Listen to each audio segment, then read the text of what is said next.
नमस्कार मित्रांनो, यूट्यूबच्या नोकरी गुरु मराठी या चॅनलवर आपले स्वागत आहे.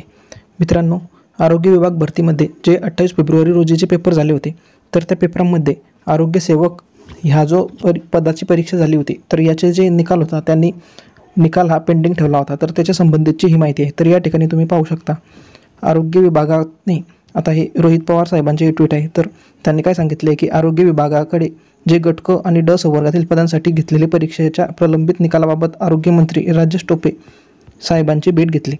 त्यांनी तेव्हा काय सांगितले, तांत्रिक बाबीमुळे रखडलेला हा निकाल त्वरित जाहीर केला जाईल. तसंच येथे 2 आठवड्यात नव्याने भरती करण्याचा शब्दही त्यांनी मंत्री महोदय यांना दिला आहे.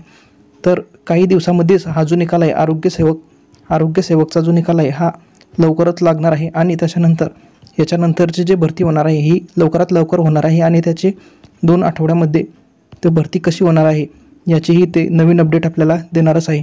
तर या ठिकाणी राजेश टोपे सर यांनीही त्यांच्या ट्विटरच्या अकाउंटवर त्यांनी सांगितले की सार्वजनिक आरोग्य विभागामार्फत गट क संवर्गातील पदभरतीसाठी 28 फेब्रुवारी रोजी परीक्षा घेण्यात आली होती.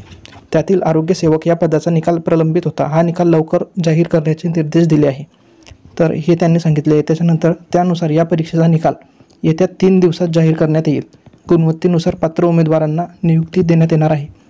तर या ठिकाणी 3 दिवसामध्ये 28 फेब्रुवारी रोजी हा जो आरोग्य विभागाचा आरोग्य सेवक पदाचा पेपर झाला होता, तर त्याच्या संबंधितचा त्यांनी निकाल पेंडिंग ठेवला आहे. तर येत्या 3 दिवसामध्ये आता ते निकाल लावणार आहे. म्हणजे येत्या 3 दिवसामध्ये म्हणजे 18 किंवा 19 येत्या 3 ते 4 दिवसामध्ये ते आपला निकाल हा लागू शकतो.